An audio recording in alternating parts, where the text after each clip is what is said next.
الحمد لله وكفى وسلام على عباده الذين اصطفى أما بعد فأعوذ بالله من الشيطان الرجيم بسم الله الرحمن الرحيم فأما من طغى وآثر الحياة الدنيا فإن الجحيم هي المأوى وأما من خاف مقام ربه ونهى النفس عن الهوى فإن الجنة هي المأوى صدق الله العظيم کتاب فطرت کے سرے ورق پر جو نام احمد رقم نہ ہوتا کتاب فطرت کے سرے ورق پر جو نام احمد رقم نہ ہوتا تو یہ نقش ہستی ابھر نہ سکتا وجود لوح قلم نہ ہوتا یہ محفل کون و مکان ہوتی یہ محفل کون و مکان ہوتی جو امام رسول نہ ہوتا زمین نہ ہوتی فلک نہ ہوتا عرب نہ ہوتا عجم نہ ہوتا صلی اللہ علیہ وسلم۔ اللہ رب العالمین نے انسانوں کی رہنمائی کے لیے نبیوں کو بھیجنے کا سلسلہ جاری کیا اور تمام نبی آئے اور آخر میں نبی آخر الزمان تاجدار مدینہ احمد مجتبی محمد مصطفیٰ رسول عربی صلی اللہ علیہ وسلم تشریف لائے اور دنیا کو ایک پیغام دیا، ایک سبق دیا اور ایک راہ دکھائی، سیدھا راستہ بتایا۔ آپ کی آمد سے پہلے دنیا کا جو نظام تھا اور جو لوگ تھے وہ کس حالت پر تھے ہم اس کا اندازہ نہیں لگا سکتے ہیں کہ آپ صلی اللہ علیہ وسلم کی رسالت کے لیے قدرت نے ایسے سماج کا انتخاب فرمایا جو اخلاقی و روحانی اعتبار سے زوال پذیر معاشرہ تھا، تہذیب و تمدن اخلاق و مروت سے عاری تھی، اور اگر کسی کا گھوڑا کسی کے گھوڑے سے پہلے پانی پی لے تو کئی سالوں تک لڑائی جاری رہتی تھی اور کئی لوگوں کی جانیں چلی جاتی تھی۔ ایسا ماحول تھا۔ اگر کسی کے گھر میں کوئی بچی پیدا ہو جائے، بیٹی پیدا ہو جائے تو وہ گھر ماتم کدا بن جاتا تھا اور وہ غمگین رہتے تھے۔ ان کے یہاں لڑکیوں کو زندہ درگور کرنا بڑی شان سمجھتے تھے، لوگ اسے عزت سے بیٹھاتے تھے۔ ایسا ہی ایک واقعہ ہے کہ ایک صحابی آپ علیہ السلام کے سامنے آ کر رو رہے ہیں۔ آپ صلی اللہ علیہ وسلم نے فرمایا کہ آپ کیوں رو رہے ہیں، کیا وجہ ہے؟ تو صحابی نے عرض کہ یا رسول اللہ کیا میرا گناہ معاف ہو سکتا ہے؟ آپ نے فرمایا کیوں نہیں، کیا وجہ ہے؟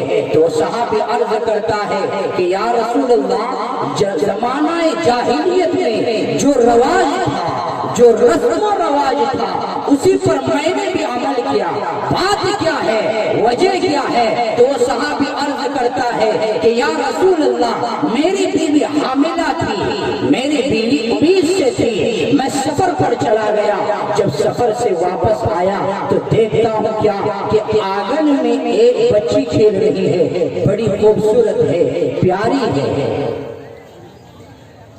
میں نے پوچھا اپنی بیوی سے بچی کون ہے؟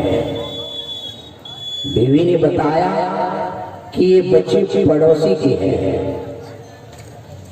اس بچی اتنی خوبصورت اور حسین و جمیل تھی اور اتنی پیاری تھی کہ مجھے ان سے محبت ہو گیا، مجھے ان سے محبت ہو گئی، تو ان سے میں پیار کرنے لگا، ان سے میں محبت کرنے لگا۔ جب میری بیوی نے دیکھا کہ میرا شوہر اس بچی سے انتہائی درجے کی محبت کرتا ہے تو ایک دن کہنے لگی کہ یہ بچی یہ پڑوسی کی نہیں ہے بلکہ یہ تمہاری ہے۔ تو جب میں نے یہ بات میرے کان پر پڑی تو میرے اوپر آسمان ٹوٹ پڑا، مجھے کچھ سمجھ میں نہیں آیا۔ میں اس موقع کی تلاش میں رہا کہ کبھی موقع ملے کہ اس بچی کو لے جا کر میں زندہ دفن کر دوں۔ ایک دن ایسا ہوا کہ وہ شوہر آیا اور کہا کہ اس بچی کو نہلا دو اور سجا دو، پھر لے کر گیا اس بچی کو جنگل کی طرف۔ بچی پوچھ رہی ہے ابا جان مجھے کہاں لے کر جا رہے ہیں؟ تو ابا نے کہا کہ بیٹی چلو مہمانی کرنے کے لیے ہم جا رہے ہیں۔ ایک جنگل میں لے کر گیا، وہاں جا کر گڑھا کھودنے لگا۔ وہ صحابی عرض کرتا ہے کہ یا رسول اللہ دھوپ کڑکتی تھی، دھوپ تیز تھی، یا رسول اللہ جب سے وہ گڑھا کھود رہا تھا تو وہ بچی کہنے لگی ابو جان آپ اتنا پریشان کیوں ہو رہے ہیں؟ آپ کے سروں پر یہ مٹیاں کیوں نہیں ہے؟ آپ کے پسینے بہ رہے ہیں، ابو جان آپ اتنی پریشانی کیوں اٹھا رہے ہیں؟ لیکن مجھے اب تک کچھ سمجھ میں نہیں آیا۔ میں گڑھا کھودتے گیا یہاں تک کہ جب گڑھا کھود لیا تو اس بچی کو میں نے اس گڑھے میں ڈال دیا۔ وہ بچی کہنے لگی ابو جان کیا وجہ ہے؟ پہلے تو وہ بچی خود سے اپنے اوپر مٹی ڈالنے لگی، وہ یہ سمجھ رہی تھی یہ تو کھیل تماشا ہے، لیکن میں ایسا ظالم تھا کہ میں مٹی ڈالتے گیا، یہاں تک کہ جب سینے تک مٹی آ گئی تو وہ بچی چیخنے لگی، چلانے لگی ابو جان آپ کیا کر رہے ہیں؟ جب گلے تک مٹی آئی اسے میں دبانے لگا تو بچی کہنے لگی کہ ابو جان میرا قصور کیا ہے؟ آخر ذرا یہ تو بتا دے ابو جان میرا قصور کیا ہے؟ ابو جان آج کے بعد میں آپ سے ایک کپڑا بھی نہیں مانگوں گی، ابو جان میرے اوپر یہ ظلم نہ کیجیے۔ ابو جان کی آواز آتی رہی، یہاں تک میں دور تک آ گیا، آواز آنی بند ہو گئی اور میں گھر پر واپس آ گیا۔ اور آج تک جب بھی میں رات میں سوتا ہوں تو آواز میرے کانوں میں ٹکراتی ہے۔ یہ حالت تھی۔ جب یہ بات آپ علیہ السلام کے کان پر پڑی تو آپ رونے لگے۔ صحابہ عرض کرتے ہیں کہ آپ یہ حالت تھی اس زمانے میں، ان کا تو حال یہ تھا شراب نوشی، قمار بازی، زناکاری، عصمت دری، آبروریزی، زمین فروشی، عربوں کی فطرت ثانیہ بن چکی تھی۔ بیت اللہ میں 360 بت تھے، اس کے علاوہ گھر گھر اور خاندان ہوتے۔ قبیلہ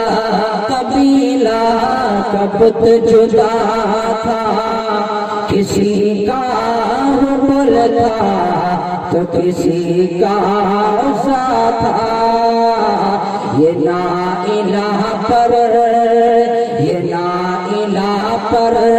فدا تھا، اسی طرح گھر نیا ایک خدا تھا۔